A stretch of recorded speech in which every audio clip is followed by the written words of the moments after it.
Depuis plus de 2000 ans, le monde marque une pause chaque 25 décembre pour célébrer Noël en l'honneur de la naissance de Jésus-Christ. Les églises sont illuminées de bougies, les familles se rassemblent dans la joie et d'innombrables crèches représentent un bébé couché dans une mangeoire à Bethléem. Mais voici un détail que peu de gens remettent en question. Nulle part dans les évangiles nous ne trouvons la date exacte de la naissance de Jésus. Ni dans Matthieu, ni dans Luc. La date que des milliards de personnes commémorent chaque année a été choisie des siècles plus tard, et la véritable date de l'arrivée du Christ demeure l'un des plus grands mystères de l'histoire. Cette vidéo n'a pas pour but d'ébranler votre foi, mais de la renforcer. En explorant la profondeur des Écritures, des documents historiques et des prophéties anciennes, nous reconstituerons la chronologie qui révèle la date probable de la naissance de Jésus. La Bible elle-même fournit cet indice puissant, clair, concret et incroyablement précis, qui nous permettent de déterminer la saison et l'année exacte de la naissance du Christ. Il ne s'agit pas de suppositions farfelues ni de théories modernes. Elles sont tirées directement de la parole inspirée de Dieu, étayée par l'archéologie et les documents anciens. Dans les prochains instants, vous remonterez plus de 2000 ans en arrière. Vous parcourez les routes poussiéreuses de Judée, admirez avec admiration le temple où des prêtres comme Zacharie exerçaient leur ministère, serez témoins de la peur et de la puissance de l'empereur de Rome et suivrez une étoile mystérieuse qui guida les mages d'Orient. Plus qu'une simple recherche d'une date sur un calendrier, c'est un voyage au cœur du plan parfait de Dieu, inscrit dans l'histoire avant même la création du monde. Si vous regardez cette vidéo jusqu'à la fin, vous comprendrez non seulement pourquoi Jésus n'est pas né en décembre, mais aussi comment chaque détail de son arrivée reflète la souveraineté de Dieu. Vous comprendrez comment la fête des tabernacles, les bergers dans les champs, l'étoile de Bethléem et même la cruauté du roi Hérode s'entremêlent pour révéler la saison exacte de la naissance du Christ. Et surtout, vous repartirez avec une plus grande appréciation du miracle que nous célébrons à Noël, non seulement la naissance d'un enfant, mais l'incarnation, Dieu s'incarnant pour racheter l'humanité. Commençons notre enquête là où commence l'évangile de Luc. Un décret de l'homme le plus puissant du monde, César Auguste, un homme qui pensait dominer l'histoire, mais qui, sans le savoir, était utilisé par Dieu pour accomplir une prophétie.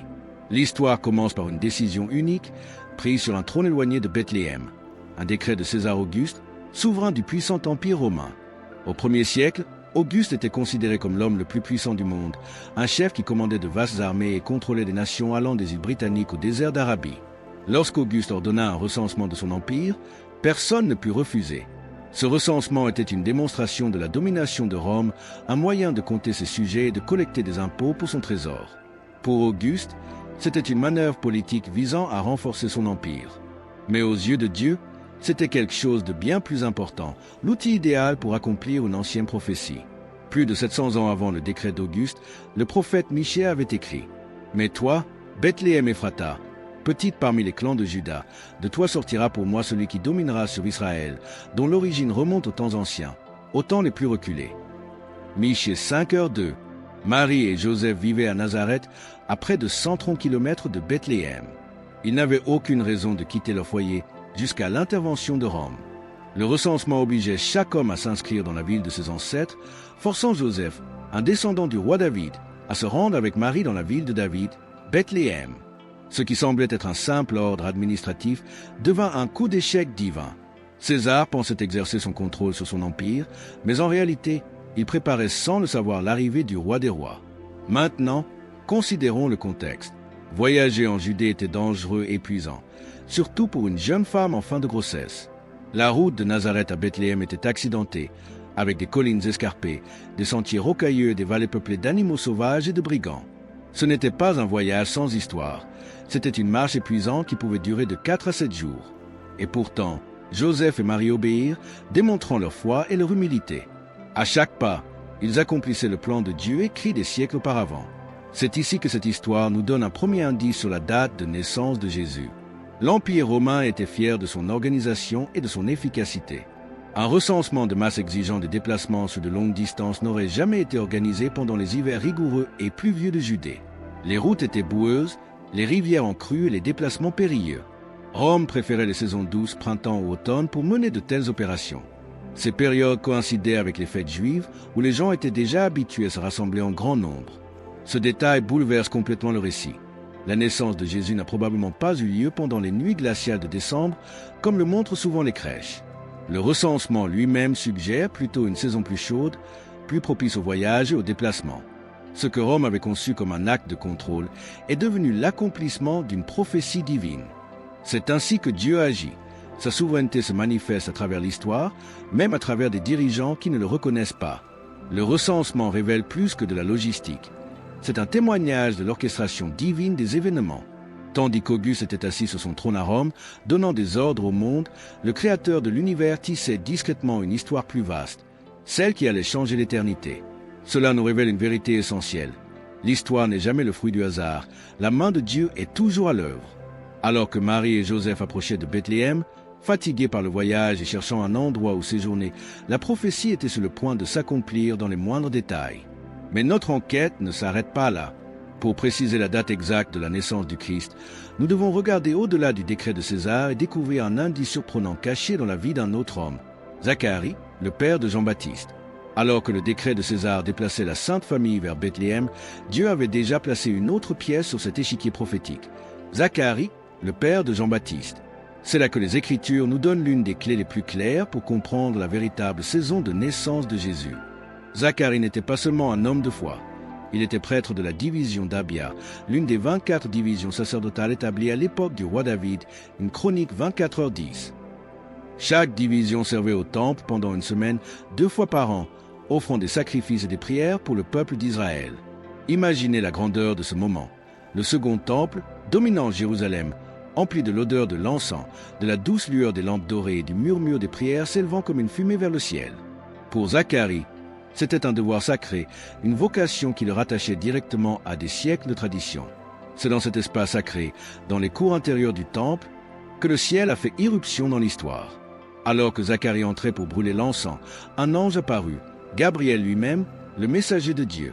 L'Écriture nous dit « N'aie pas peur, Zacharie, ta prière a été exaucée.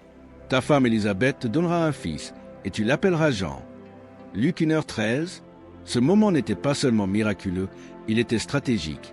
Élisabeth, stérile et d'un âge avancé, allait concevoir Jean-Baptiste, le précurseur prophétisé qui préparait la voie au Messie. Et à partir de cet événement, si nous suivons attentivement les Écritures, nous pouvons établir une chronologie qui pointe directement vers la naissance de Jésus. Voici comment. Les archives historiques et rabbiniques nous indiquent quand la division d'Abia servait, vers fin mai ou début juin. Cela signifie que Zacharie a probablement rencontré Gabriel au début de l'été. Après avoir terminé son service sacerdotal, il est rentré chez lui et Élisabeth a conçu. Les Écritures nous disent ensuite que 6 mois plus tard, le même ange Gabriel est apparu à Marie pour lui annoncer la conception de Jésus. Luc 1h26. Cela situe la conception de Marie vers fin décembre, ce qui, en ajoutant 9 mois de grossesse, suggère une naissance en septembre ou octobre. Arrêtons-nous un instant et réfléchissons à cela. Le timing est étonnant. Le mois qui coïncide avec la naissance de Jésus est la fête des tabernacles, Soukhot, l'une des célébrations les plus importantes d'Israël, commémorant le temps où Dieu habitait parmi son peuple dans le désert. Il est tout à fait approprié que celui qu'on appelle astérisque Emmanuel, Dieu avec nous astérisque, vienne au monde précisément lors d'une fête célébrant la présence de Dieu parmi son peuple. Cette chronologie révèle quelque chose de profond. La naissance de Jésus n'était pas fortuite, et ce n'était certainement pas une simple nuit à Bethléem. Chaque détail a été méticuleusement orchestré par le Créateur. La visite de Gabriel à Zacharie n'était pas seulement un miracle familial, c'était le premier domino d'une séquence divine qui allait inaugurer le Rédempteur du monde. On peut presque l'imaginer, le prêtre fidèle accomplissant son devoir, inconscient que des siècles de prophéties s'accomplissaient sous ses yeux. Zacharie entra dans le temple s'attendant à brûler de l'encens. Il en sortit porteur d'une promesse qui allait marquer l'histoire. Et à travers cet événement apparemment insignifiant, Dieu a marqué le temps lui-même, montrant que ce plan se déroule avec une précision absolue. Mais ce n'est qu'un début. Si la naissance de Jésus coïncide avec la fête des tabernacles, la profondeur prophétique de cette fête bouleverse tout ce que nous pensions savoir sur Noël. Pour la comprendre pleinement, il est essentiel d'explorer cette fête et son lien fascinant avec l'incarnation.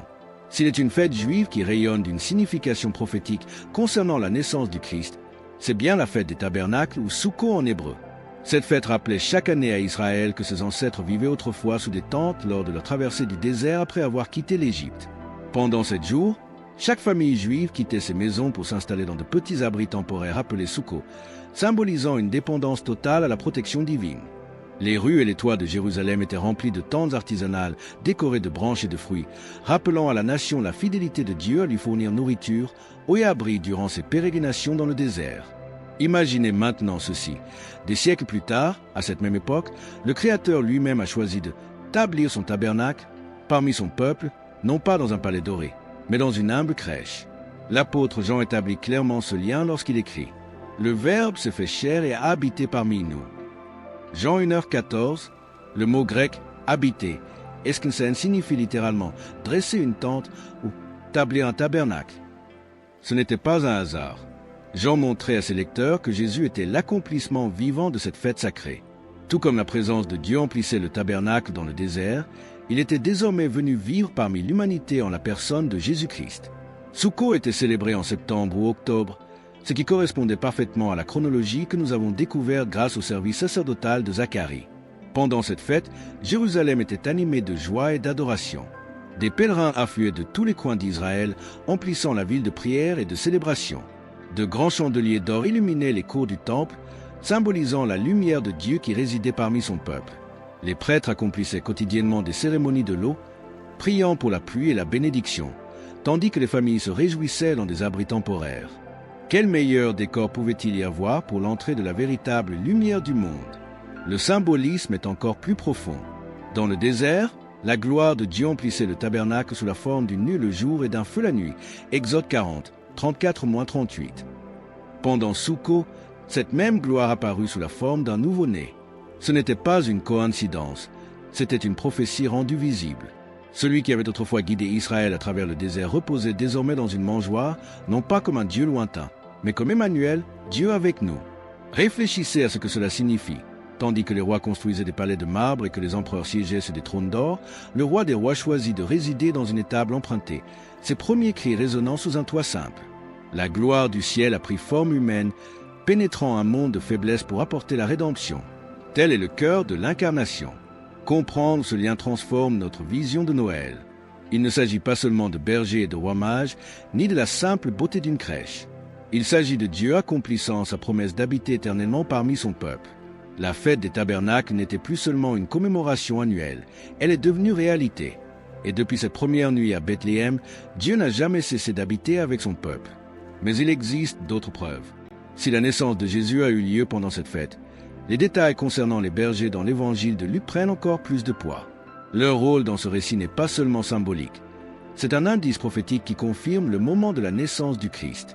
Certains astronomes évoquent une rare conjonction planétaire survenue vers cette avenue Jésus-Christ où Jupiter et Saturne apparaissaient si étroitement alignés dans le ciel qu'ils brillaient comme un seul point lumineux éclatant.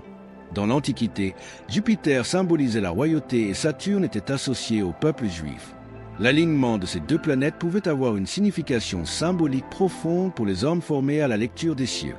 D'autres proposent que cette étoile soit une nova ou une supernova, une étoile explosant visible à l'œil nu pendant des semaines, voire des mois. Un tel événement aurait certainement captivé l'attention du monde antique. Mais le récit de Matthieu a quelque chose qui transcende l'explication naturelle. Les mages n'ont pas simplement vu une étoile, ils l'ont suivie. Elle semblait se déplacer avec détermination, les guidant directement vers Bethléem, s'arrêtant à l'endroit même où se trouvait Jésus. Les phénomènes naturels peuvent inspirer l'émerveillement, mais cette étoile se comportait avec intentionnalité, comme si le ciel lui-même se penchait pour annoncer l'arrivée de son Créateur. Cela concorde avec la vérité que l'on retrouve dans toute l'Écriture. La création n'est pas fortuite, elle proclame la gloire de Dieu. Le psaume 19:1 déclare « Les cieux racontent la gloire de Dieu, les nues publient l'œuvre de ses mains. » Cette nuit-là, les cieux ont fait plus que proclamer. Ils ont indiqué le lieu même où le Verbe s'est fait chair. Le voyage des mages nous enseigne également quelque chose de profond. Ces hommes n'étaient ni des prêtres ni des prophètes juifs. C'étaient des érudits païens, étrangers à l'alliance d'Israël. Pourtant, ils furent parmi les premiers à adorer le roi nouveau-né. Cela révèle le cœur de Dieu. Dès le commencement, la venue du Christ était pour toutes les nations. L'étoile qui brillait au-dessus de Bethléem n'était pas un signe privé pour Israël seulement. C'était un phare pour le monde entier, annonçant l'arrivée du salut. Mais cette annonce céleste a eu des conséquences terrestres. Lorsque les mages ont annoncé la nouvelle de l'étoile au roi Hérode, cela a déclenché une chaîne d'événements qui allait plonger Bethléem dans les ténèbres. Hérode, menacé par la naissance d'un nouveau roi, émit un décret si impitoyable qui devint l'un des moments les plus glaçants de l'histoire. Et cette tragédie même nous donne un autre indice sur la date exacte de la naissance de Jésus. L'histoire de la naissance du Christ est rayonnante, avec ses chœurs angéliques, l'accomplissement de prophéties et une étoile éclairant le chemin des chercheurs venus de contrées lointaines. Pourtant, Au cœur de cette tapisserie d'émerveillement divin se tisse un moment d'obscurité dévastatrice. Un décret émis par un roi paranoïaque, imprégné de peur et de cruauté. C'est l'épisode terrifiant connu sous le nom de massacre des innocents. Lorsque les mages arrivèrent à Jérusalem en demandant « Où est celui qui est né roi des Juifs ?» Le roi Hérode fut immédiatement ébranlé. L'histoire se souvient d'Hérode le Grand comme d'un homme d'une ambition extraordinaire et d'une brutalité tout aussi extraordinaire. Il construisit des palais et des forteresses colossaux, agrandissant même le temple de Jérusalem pour rivaliser avec les merveilles du monde. Pourtant, derrière ces exploits se cachait un souverain hanté par la paranoïa. Hérode exécuta ses propres fils et sa femme lorsqu'il soupçonna qu'il menaçait son trône. La nouvelle d'un enfant dont la prophétie annonçait qu'il deviendrait roi suffisait à le rendre fou de rage. Feignant de vénérer l'enfant, Hérode ordonna aux mages « Allez chercher l'enfant avec soin. Dès que vous l'aurez trouvé, faites-le moi savoir. » Mais Dieu, qui voit les complots des hommes, intervint. Les mages, avertis en songe, ne retournèrent jamais auprès d'Hérode. Lorsque le roi, furieux, comprit qu'il avait été dupé, sa fureur éclata en un acte d'une cruauté inimaginable. Il ordonna le massacre de tous les enfants mâles de Bethléem âgés de 2 ans et moins. L'évangile de Matthieu rapporte que cette atrocité accomplissait une prophétie de Jérémie. On entend à Rama des cris, des pleurs et de grandes lamentations. Rachel pleure ses enfants et refuse d'être consolée, car ils ne sont plus. Matthieu 2h18. On ne peut qu'imaginer le chagrin à Bethléem cette nuit-là. Des familles déchirées, des mères serrant leur couverture vide et des pères impuissants à protéger leurs enfants. Le mal semblait triompher. Pourtant, même dans ces ténèbres, la souveraineté de Dieu prévalait. Un ange apparut à Joseph en songe, lui ordonnant de prendre Marie et l'enfant et de fuir en Égypte. Ils s'échappèrent à la faveur de la nuit, entamant un voyage qui accomplit une autre prophétie. « J'ai appelé mon fils hors d'Égypte. » Osée 11h01. Même les machinations de l'ennemi étaient intégrées au plan magistral de Dieu, prouvant qu'aucun roi terrestre ne pouvait empêcher l'arrivée du vrai roi. Cet événement tragique nous aide également à reconstituer la chronologie historique de la naissance de Jésus. Le règne d'Hérode est bien documenté, et les historiens s'accordent à dire qu'il est mort en 4 avenue Jésus-Christ. S'il a ordonné la mort des enfants de 2 ans et moins, cela situe la naissance du Christ entre 6 et 4 avenue Jésus-Christ, ce qui concorde parfaitement avec les preuves astronomiques de l'étoile de Bethléem et du calendrier sacerdotal que nous avons examiné précédemment. Au lieu d'effacer les traditions culturelles familières, l'Église les a rachetées. Les feux de joie et les fêtes autrefois célébrées en l'honneur du Dieu Soleil étaient désormais utilisés pour honorer le Fils de Dieu. L'image de la lumière perçant les ténèbres est devenue un puissant outil pédagogique pour attirer les cœurs vers le Christ. En fixant Noël au 25 décembre, les premiers chrétiens se sont réappropriés le calendrier lui-même, affirmant publiquement que Jésus est le véritable espoir de l'humanité. Certains théologiens chrétiens ont également associé cette date à un symbolisme profond. Ils croyaient que la conception de Jésus avait eu lieu le 25 mars, le jour même qu'ils associaient à sa crucifixion, symbolisant ainsi le début et la fin de la mission du Sauveur le même jour de l'année. 9 mois après le 25 mars, on arrive au 25 décembre. Bien que manquant de précision historique, ce calcul révèle une vérité théologique profonde. La naissance, la vie et la mort du Christ faisaient partie d'un plan divin unique, parfaitement orchestré. Ce choix nous révèle quelque chose d'incroyable sur la souveraineté de Dieu. Bien que le 25 décembre ne soit pas le jour même de la naissance du Christ, il est devenu une scène mondiale pour proclamer l'Évangile. Chaque année, des milliards de personnes s'arrêtent pour chanter des hymnes à la mémoire d'un sauveur né à Bethléem. Des crèches ornent les places publiques. Les Écritures sont lues à voix haute dans les églises et les foyers du monde entier. Les nations interrompent leurs occupations pour méditer sur un moment qui a divisé l'histoire en deux. Ainsi, la décision de l'Église reflète la sagesse de Dieu. La date exacte est peut-être inconnue, mais sa signification est éternelle. Noël n'est pas une question de date, mais un événement. Il célèbre le plus grand miracle de l'histoire, l'incarnation, Dieu se faisant homme pour sauver l'humanité. Lorsque nous voyons les lumières de Noël scintiller dans l'obscurité de décembre, elles nous rappellent une vérité plus profonde. Le peuple qui marchait dans les ténèbres a vu une grande lumière. Une lumière s'est levée sur ceux qui habitaient le pays des ténèbres. Isaïe 9h2. Ce qui n'était au départ qu'un choix stratégique de l'Église primitive est devenu une occasion pour l'Évangile de briller plus fort que jamais. Même dans un monde laïque qui tente de lui ôter toute signification, Noël demeure une proclamation annuelle d'espérance. Le Christ est venu. Mais cela nous amène à une réflexion essentielle. Comprendre l'histoire de Noël transforme notre façon de le célébrer. Si Noël ne se résume pas à une fête d'hiver, à des cadeaux ou à des décorations, alors quel est son véritable message ? La réponse se trouve au cœur même des Écritures. Le but de la venue du Christ. Si l'on fait abstraction de siècles de traditions, de débats sur les dates et de coutumes culturelles, une vérité brille plus que n'importe quelle étoile au-dessus de Bethléem. Noël est l'histoire de l'incarnation. C'est l'histoire du Créateur éternel et tout-puissant qui entre dans le temps, se revêt de chair et choisit d'habiter parmi nous. C'est le plus grand miracle que le monde ait jamais connu. Plus grand que la séparation des eaux de la mer Rouge, plus grand que la manne dans le désert, plus grand encore que les miracles accomplis par Jésus durant son ministère, car ce miracle a rendu tous les autres possibles. L'incarnation est la déclaration de Dieu qu'il refuse de rester éloigné de sa création. Il s'est approché. Il a parcouru nos chemins. Il a éprouvé la faim, la douleur, le chagrin et la trahison. Le Dieu Tout-Puissant a choisi la vulnérabilité, n'est non pas dans un palais, mais dans une crèche, pour pouvoir sauver un monde perdu dans les ténèbres. L'apôtre Paul a exprimé ce mystère dans Philippiens 2, 6-8. Étant de condition divine, il n'a point regardé comme une proie à arracher d'être égal avec Dieu, mais il s'est dépouillé lui-même en prenant une condition de serviteur, en devenant semblable aux hommes. Ayant paru comme un simple homme, il s'est humilié lui-même, se rendant obéissant jusqu'à la mort, même jusqu'à la mort de la croix. Pensée Y. Celui qui a donné naissance aux galaxies par sa parole a pris ses premiers mots dans les bras de Marie. Les mains qui ont façonné les montagnes étaient assez petites pour saisir le doigt de Joseph. La voix qui a tonné au Sinaï crierait un jour comme un bébé dans une nuit de Bethléem. Ce n'est pas seulement de l'histoire, c'est le cœur de Dieu révélé. Noël ne se résume pas à célébrer une naissance, c'est à célébrer le plus grand acte d'amour de l'éternité. C'est l'histoire d'un Dieu qui est intervenu dans sa création pour la racheter. Le chant des anges ce soir-là était plus qu'un chant de Noël. C'était une annonce royale. Gloire à Dieu au plus haut des cieux, et paix sur la terre aux hommes qui l'agréent. Luc 2h14.